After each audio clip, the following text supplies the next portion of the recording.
Good morning, good afternoon, good evening. Welcome back to our channel. Ayan, so for today's video, tayo po ay pupunta sa Wilcon. Dahil start na ng aming home renovation. Hindi. Actually, 3 years old pa lamang tong bahay namin. Magti-3 pa nga lang actually. Pero for maintenance reasons, kailangan namin i-renovate. Ayan, nag-start na yung renovation sa roof deck. Medyo inaayos nila yung lapag doon kasi parang nung nagdaang bagyo, nabakbak yung lapag. Tapos parang may pumasok na tubig. That's why pumasok siya. Dumiretso siya dito sa aking wood planks. Ayan, kung makikita nyo. Ayan, nabakbak siya. Umalas na siya since it's made of wood. Oh no! Umalas na siya. Parang nagkaroon ng semi-baha dito sa room ko. Pero anyway, papalitan ko na siya ng tiles para hindi na siya umalsa. And also, pinapaayos na namin yung sa roof deck. Next nito yung kwarto ko na, and then yung balcony, and then yung ceiling. Basta ang dami. Anyway, so yun. Papakita ko sa inyo yung construction para makita niyo. Anyway, let's go. As usual, I'm ready na, pero yung mga kasama ko hindi pa ready. Magtatawag na naman ako. Maris! Maris! A few moments later. Maris! Sama ka? Ay, may work pala.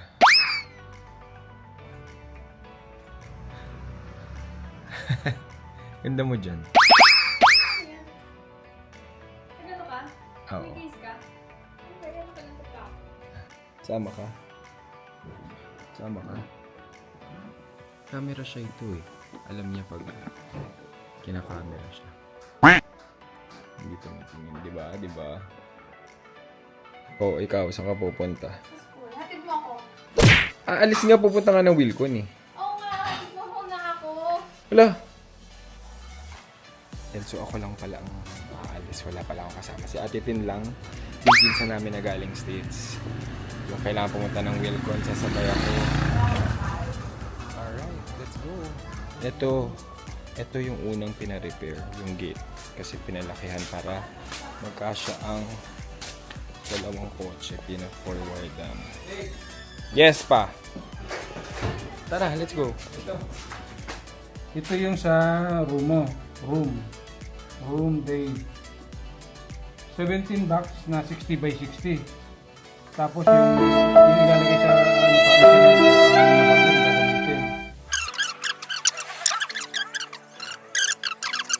2,000 years later. Kamusta ang driving sa Pinas? Ang saya. Ang saya sa mga scooter. Hindi ako makasingit. Sabi pa na asawa ko kahapon, bakit ka umihinto? Sabi ko, American driver ako, hinto ako sa pedestrian talaga. Actually. Pag may tumatawid. Lalo na yung may kasamang babies. Oo naman, dapat mas mag-iingat. Yeah.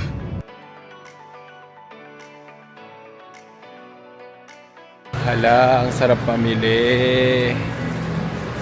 Sarap mag-renovate at magpatayo ng bahay kapag maraming pera. Di ba? Oo. Pag adult na ata, itong parang Disneyland. Grabe dito sa Wilco. Maski hindi mo kailangan, mapapabili ko. Bigla ka magkakaroon ng plano sa bahay. Konti may ganyan kami. Oh yeah. Ito maganda chandelier, ma. Mamili ka na, ma. Hindi na ako. Parang mas okay ito, mas modern. Diba? Ayun yan ba? Ito gusto ko. Ayun. Alin? Ayan, bagay yan. Yan ang Ito. sasabi kong bagay. Kano kaya yun?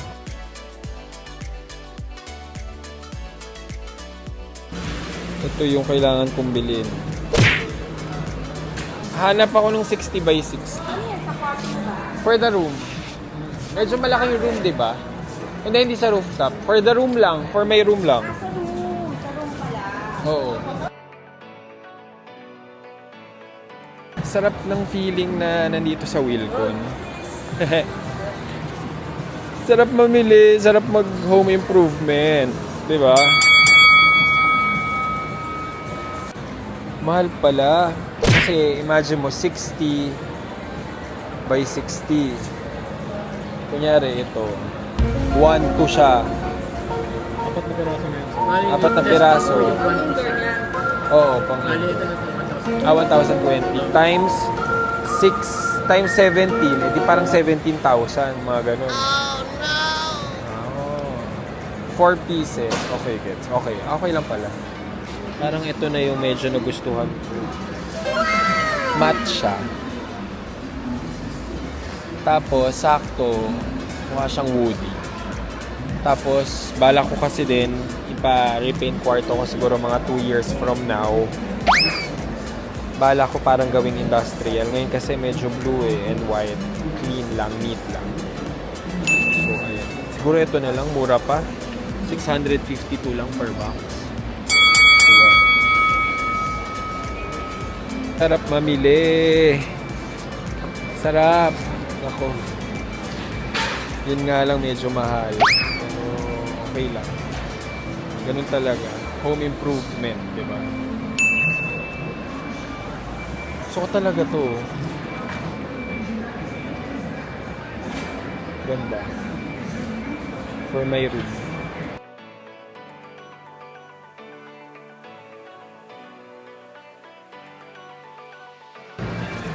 Parang gusto ko rin ipaayos yung CR ko.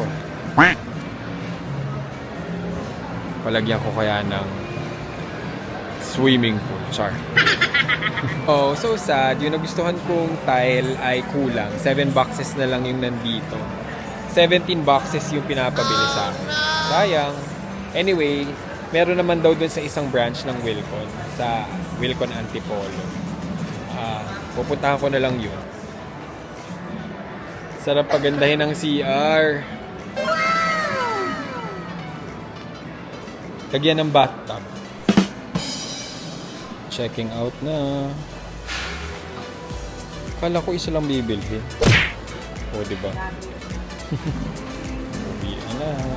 Thank you, mga kuya.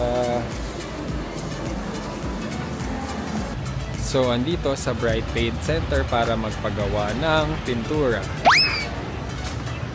Kailangan kasi kakulay ng pintura yung tiles. Tama? Para saan yan? Sa labas, no, ate? Ayan, dapat kakulay niyan yung pintura. So, kung order kami dito para maging kasing kulay nitong tile na to, yung paint. White paint. Ganun. Astig. Kuya, paano mo nalalaman yung kung ano yung mga ihahalo? Sa seminar po kasi kami. Talaga? May seminar pa para sa mga ano, no? Ang galing. So, ang daming mga colors dito. Paint. Tapos, alam na niya agad. Tama, experience. Matagal mo na ginagawa yun, kuya? 11 years old pa lang po ako. 11 years? Oh, tagal na rin yun, ha? Ayan, ang galing. Nagiging kakulay na... Ano yung ninalo mo, kuya? Color red? Color Venetian red po, tsaka Venetian red? black. Tsaka Ayan, ang galing, oh. Kakulay na. konti pang kulay. Galing. Kunti pa daw. So, ito ang aming roof deck na nilagyan na ng water para ma-check kung hindi napapasukin ng tubig. Tapos na kasi yung waterproofing. Bilis nila kuya gumawa. Kahapon lang gumawa, tapos ngayon pina-flood test na. Nabakba kasi yan nung ano, bakba kasi yan kuya nung masyadong maraming ulan, bagyo, tapos biglang init. Ayun. Swimming pool. Gawin nila kayang swimming pool to. Rooftop. Tomorrow. Yan, lalagyan na ng semento. Question doon sa nilagay na waterproofing. Bilis, ang bilis ng gawa. Ito pala yung view namin sa rooftop.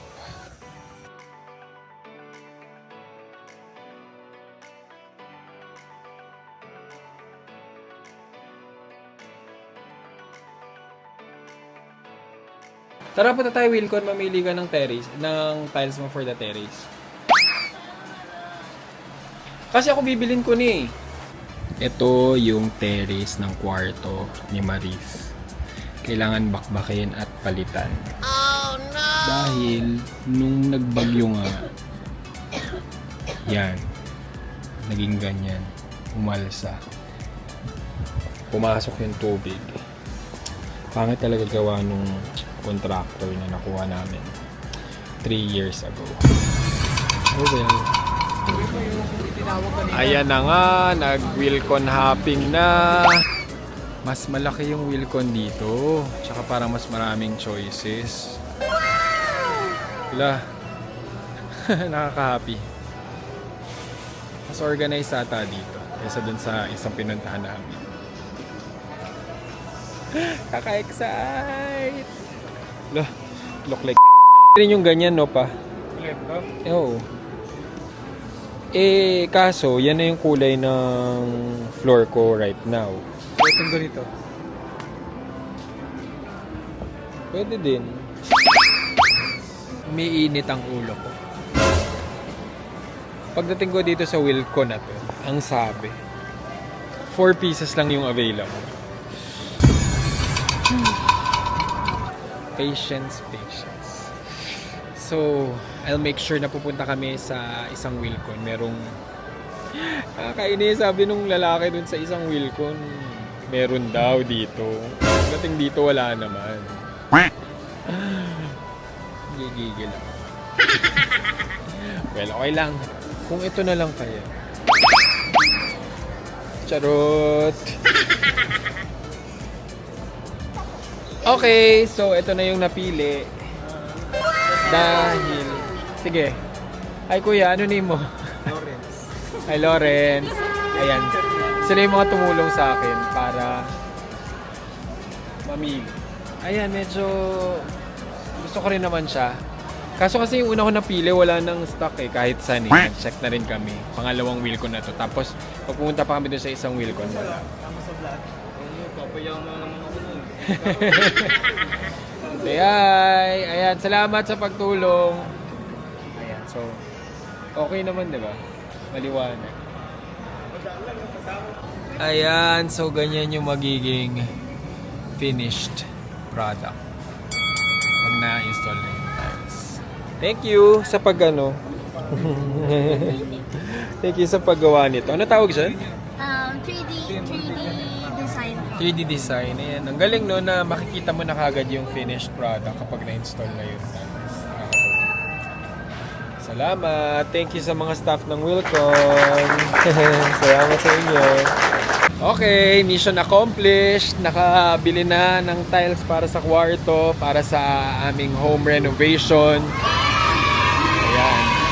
Time para i-treat na si Papa. Kain tayo pa. Gusto ko lang i-share kung magkano yung nagastos ko. So, kinailangan ko ng 17 boxes which has 4 pieces of tiles each box. So, mga 68 pieces ng tiles yung binili ko. At 600. So, magkano yung binili ko? Kasama yung adhesive. 12,000. Magkano pa?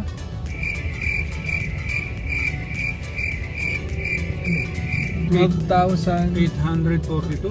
12,842. So, para yun sa buong kwarto ko lang. Grabe. Kung magpagawa pala ng buong bahay, paano na? So, para sa kwarto ko pa lang yung tiles na yun. Plus labor pa. Di ba? So, ayun. Magastos magpagawa ng bahay, magpa-renovate, pero worth it naman yan. Kasi syempre, makikita mo at kumbaga ma-enjoy mo siya, di ba? Pag nakita mo na. Masarap tumira sa bahay na maganda. Sa iyong paningin. Masarap umuwi. Di ba pa? Kaya lagi kang maglinis pa.